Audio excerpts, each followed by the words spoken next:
Hello there ladies and gentlemen, and welcome to another cooking tutorial with me, Ted Richardson. This time we're going to be doing another cake, another flat cake, but this time it has flour in it. And the method through which we're going to be using to make it is kind of similar in a lot of ways to making the flourless brownies that we made last time. Now, you know, it's not going to have chocolate, this one, but I think it's going to be a nice one. I think it's going to be good. It uses a lot of the same methods, so you should be able to do it easily if you watch my chocolate brownie video. And this one, no, this one is just to sort of try out something different, really. And also, I guess, kind of for the people who don't like chocolate as well. But it's basically kind of the same recipe, but instead of chocolate, we've got fruit. So no, it's just mixing it up a little bit differently. But anyway, I'll just show you through the utensils and ingredients you'll need, and then we'll crack on. Right, naturally, like last time, you'll need your scales. I'm using electric ones here. Spatula, metal spoon, wooden spoon, bowl to mix stuff in. Maybe a fork or something, actually, maybe to mash up eggs, actually, when you put them in the mix. And also, I've got a shallow cake tin here with greased up greaseproof paper placed inside it and pressed up to the edges. And like I said last time, the greased up greaseproof paper just kind of helps the cake to sort of come off easily when you're pulling it out of the tin. Now, the ingredients are kind of a lot the same as last time. There's no cocoa powder or chocolate this time, but we have got a lot of the same ingredients as last time. We've got caster sugar. I'm just using Tate & Lyle caster sugar. You can use that, it's just fine. Any old caster sugar is fine, really. Bicarbonate of soda. You really won't need much of that, just be warned. Vanilla extracts. Using quite a nice one here. Some eggs, preferably large ones, I think, and this time we're also using flour because we're not going to be putting in too much flour in this recipe, but there is some of it, whereas last time, you know, there wasn't any flour. We just put in some what's it called, some bicarbonate of soda, and then folded the cake mix. Plus, on top of that, to make this recipe extra nice, we've also got ourselves some nice dried fruit. We've got some raisins and some dried cranberries, some craisins, it says. I'm just going to call it dried cranberries because saying craisins makes me sound like a frickin' moron. Now, I've started to preheat the oven to 200 degrees Celsius, fan forced, and if you have a overhead fan sort of compartment above your cooker, turn the light on it. That'll really help you see better. And also maybe just turn on the fan while you're cooking, so when you get the cake out of the oven to check it, you know, you don't get all steam coming up in your face. But yeah, I've basically greased up the greaseproof paper, and it's all ready to use right now. And the first thing we really need to do is just measure our ingredients, which should be pretty easy, to be honest. Yeah, this is going to be really straightforward, this recipe. We'll get in our glass bowl. Actually, no, first we'll get in with the electric scales there. And what we're going to do is we're going to measure out sort of like the sort of lighter sort of ingredients. We'll turn on the electric scales, wait for it to warm up, put on little bowl that I'm going to use. I'm just going to use this just plastic one. It doesn't really matter what kind of bowl you use, to be honest. I think probably put in, say, about the same amount of sugar as last time, actually, because the dried fruit we're going to be using is going to give the cake a lot of its sweetness. Maybe a little bit more than last time because there was chocolate in the last recipe, and so whereas in the last recipe it was about 80 grams, this time we're going to put in about 100. Not much more, definitely quite a bit more. So that's 104 grams there. of caster sugar. You really don't want to overdo it because you've already got a lot of sweetness from the dried fruit, like I said. Plus also, you don't want to drown out the flavour too much. We're going to be giving it with the vanilla extract. And I'm also going to put in, I think, probably about the same amount actually. Actually no, probably a bit less of flour. So measure it out. Probably do about 75 grams, I think. Okay, 73 grams, that's close enough.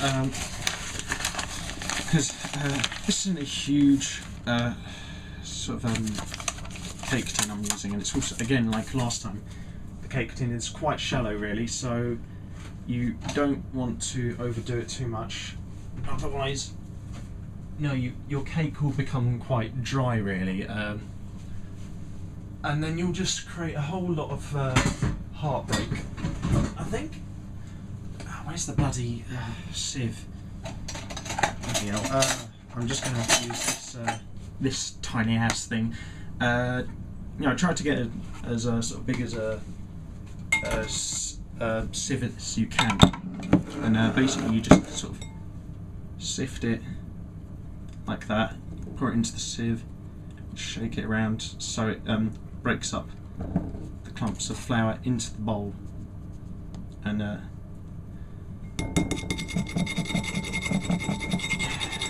nice. It's an easy step. I always used to like doing this actually when I first started baking years ago. And I don't know why, this is kind of like a really kind of a boring step actually in the baking process of the cake. I mean, it really, there's not much to do, and it kind of hurt. If you have to do tons of flour, like I once had to do like half a kilogram of flour for a chocolate roulade, it can kind of get your arm to hurt a bit. Well, that's certainly not my most hated thing I have to do now and again in cooking. No, my most hated thing I have to do now and again in cooking is peeling boiled eggs. I freaking hate peeling boiled eggs. I don't know why, it's just fiddly, it hurts my fingernails when the shell gets under my nails. It really, just crap. I hate doing it so much. I mean, I don't know, I know it's just rather redundant sort of pet hate to have, but I really just do not like peeling hard boiled eggs. And of course it would be really annoying as well if you were peeling it and it wasn't fully boiled, and then it just spills out all over your hands, and it's just, I just hate doing it really. If you guys have any sort of things that you hate doing in cooking, tell us please. So I'm just going to put half a teaspoon of bicarbonate soda in there. No, don't really measure out your bicarbonate soda really carefully, or your baking powder, whichever you use really, because too much bicarbonate soda can really make it just sort of taste horrible, make it really have a nasty sort of texture, and but too little can make it just like not rise at all. So it's you have to really judge well how much you've put in. And I've only put in, and see that little sort of white bit in the middle of the flour there, that's the bicarbonate soda I put in. I've only put in half a teaspoon, not much at all. Now I'm going to get my metal spoon, I'm going to mix the sugar, the flour and the bicarbonate soda all together. Just going to stir it all together, get it all nice and in there, nice and mixed together, all together in harmony. And then I'm going to create a little well in the middle.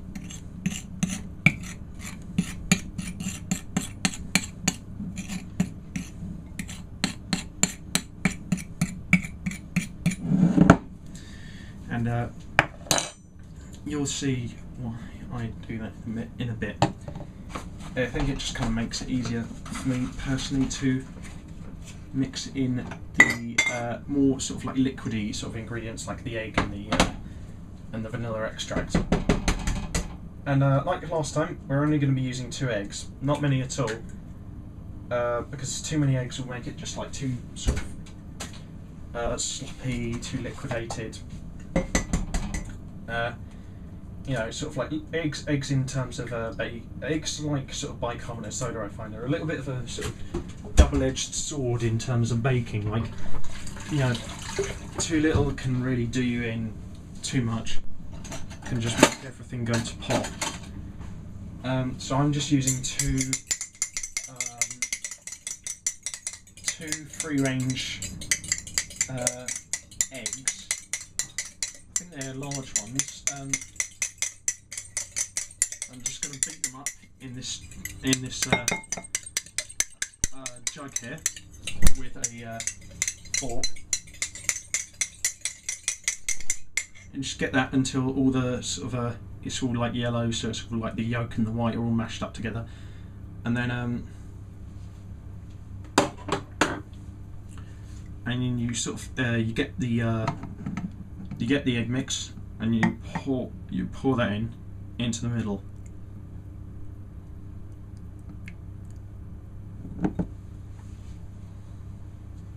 Where's my spoon?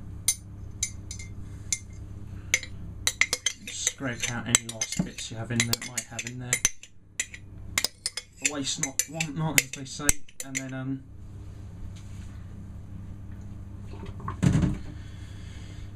And then you and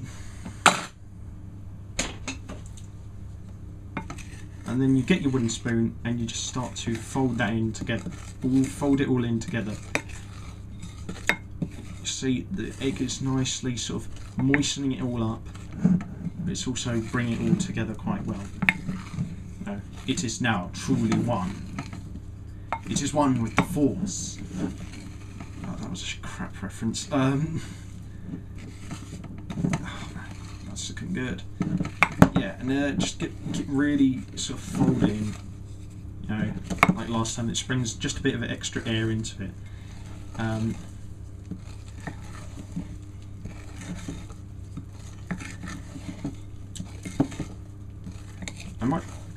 I think I'm just going to add in a little bit of extra flour actually. Probably about 20-25 grams worth, not much.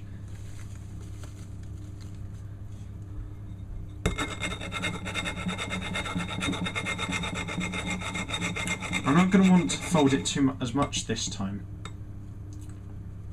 because it has got flour in it, this recipe, whereas the other one didn't. So you don't want to you don't have to fold it in, I think, as much. Definitely fold it in a bit, because it's still quite a shallow cake tin I'm using.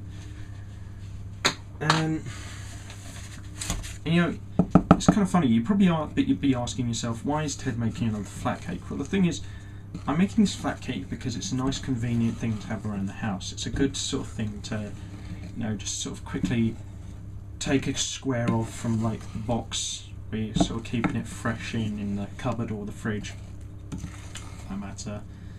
And you know, it's just a nice thing to have around, sort of like when you want something cakey and nice and homemade.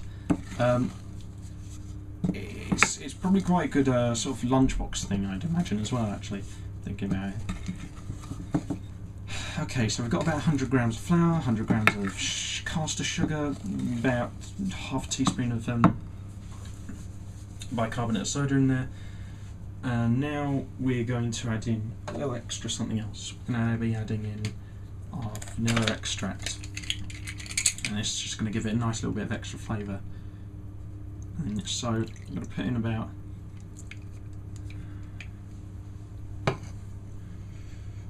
I really want to give it a nice strong vanilla flavour, so you could probably use a bit of actual vanilla beans in this maybe, but I prefer to just use vanilla extract, because I prefer to reserve vanilla beans for like probably a more nicer, a bit more extravagant sort of kind of recipe. Okay, so we're just going to stir that in. You know, vanilla extract is kind of better, I think, for cooking stuff like this, cakes and such. Whereas vanilla beans is good for like making stuff like syrups and such. So, yeah, you might want to, if you don't like vanilla too much, you might want to just maybe put in a little bit less than that. I've just put in quite a bit because I do like to give it a nice vanilla-y flavour. So make sure it's all nice and mixed in. Let's maybe fold it in a bit more.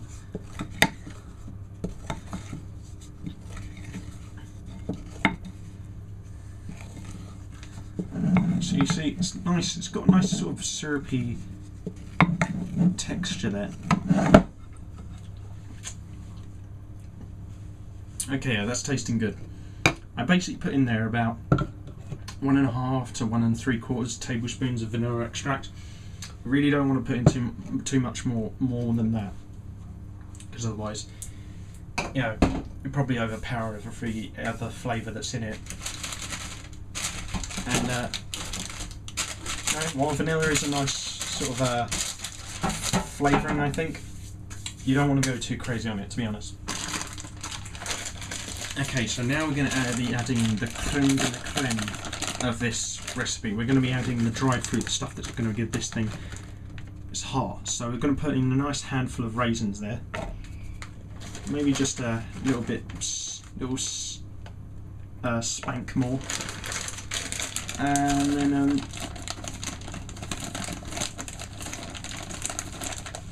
let's just grab ourselves some dried cranberries or raisins as well. I think these are going to sort of give it a real nice bit of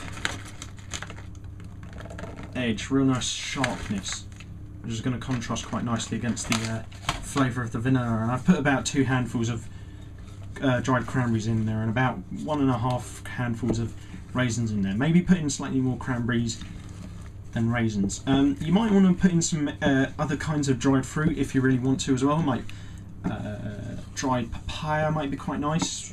Maybe even a bit of coconut if you're into that sort of thing. No, that'd probably be quite nice. I think at the very least put in stuff like dried cranberries and dried raisins and, you know, such like that. That's going to be really nice, you know, make it nice and juicy. Juicy? What the hell am I talking about? The dried fruit. I'm a moron. Oh well, what do I know?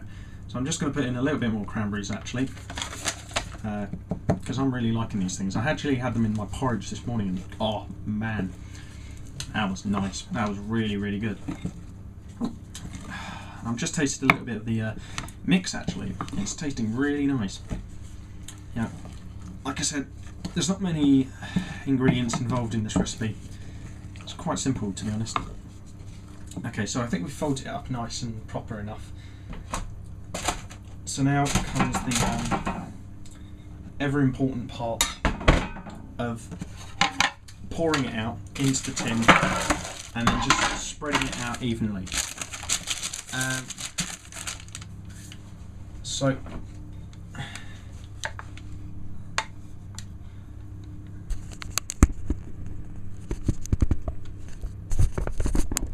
just need to sort of lower the camera there a bit and just try and get in the cake mix in as wide an area as possible, so it's then easier for you to spread it around when you do come to spreading it around. I'll make it nice and extra lovely. And you know, to be honest, I haven't kind of really thought of a name yet for this thing. I suppose you could call it sort of flapjacks, but it hasn't got oats in it. You could call it fruit cake, but fruit cake also has a lot of spices in it. Whereas this one is, you know, pretty simple. It's down to pretty simple recipe, pretty simple flavours. I mean, I think I'm just going to call it fruity flat cake. I don't know. That kind of sounds a bit. I don't know. I think I'm going to call it just fruity flat cake. That seems the most appropriate name for this recipe after all. I'm just going to put that one spoon to one side actually, and I'm just going to use the spatula just to get the last scrapings of cake mix out of the bowl. You know, like I said earlier, waste not, want not. You know, use up everything you can. Don't waste it, because this is This is good proper stuff. This will make you throw your head back and laugh in ecstasy as you eat it with a nice cup of tea or something, while watching the Scumbags on Jeremy Kyle or something. I don't know. It just, like I said, it's a nice thing to have around the house, this cake. This one's probably going to actually be a bit harder to spread around the tin than the brownie was, because the brownie cakes mix was a bit smoother, whereas this one has got all like bits of fruit in it, so it's a bit trickier to sort of spread it around, I think. But then again, the brownie was kind of tricky to spread around as well. Yeah, I mean, I did have to put a bit of elbow grease, actually, if I remember correctly, into spreading the brownie around, because that was a really thick cake mix. It had like loads of melted chocolate in it, so it was really heavy, really thick. Okay, so I think that's the cake mix nice and sort of spread out. Oh, that tastes lovely. Should I taste them? You know, when you taste the sort of cake mix at this stage, it must taste a bit marshmallowy. It's probably because of the amount of vanilla I put in, I guess. Okay, so now we're going to be taking the cake and we're going to be putting it in the oven to bake for probably no more than 10 minutes, I think. I'm going to check on it when I think it's nearly done. And yeah, it should really take no more than 10 minutes at the most. And I will be back in a moment just to see how that baby's done.